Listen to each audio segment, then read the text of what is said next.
Like Diane said, before you run your experiment, you'll need to decide how many page views you plan to collect before you make your conclusion.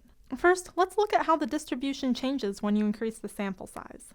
This is what the distribution of results would look like if you collected 1,000 samples and there was no true difference between the two groups. That's why the mean is 0.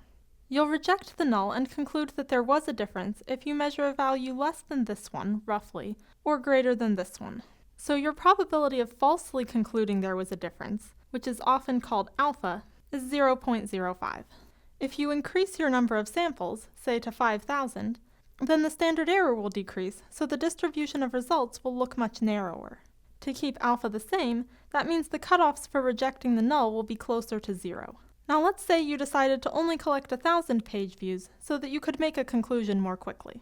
Recall that this is the distribution of results if there is no true difference, and as we saw, alpha will be 0.05. Now let's consider the case where there is a difference. Specifically, the difference is equal to the practical significance level of 0.02.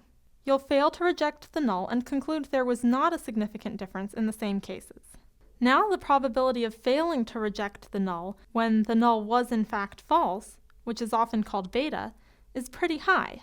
Even if there is a true difference, it's pretty likely that you'll be inside this range. So by collecting a small sample, alpha is low, that is, you're unlikely to launch a bad experiment, but beta is high. That is, you're likely to fail to launch an experiment that actually did have a difference you care about. Now beta, or the probability of falsely failing to draw a conclusion, depends on how big your effect really was. For well-behaved distributions like the normal distribution, as your true change gets larger and larger, then beta will go down.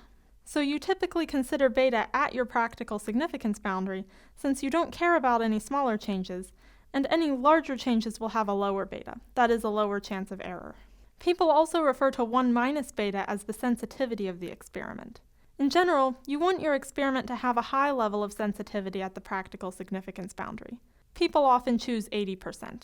Now again, let's look at what happens if you collect 5,000 samples. Both distributions get tighter, and as before, alpha doesn't change. However, in the case where there is a true difference, you're much less likely to fall within the range of failing to reject the null.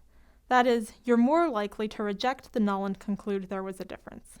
So beta has gone down, and your power has increased.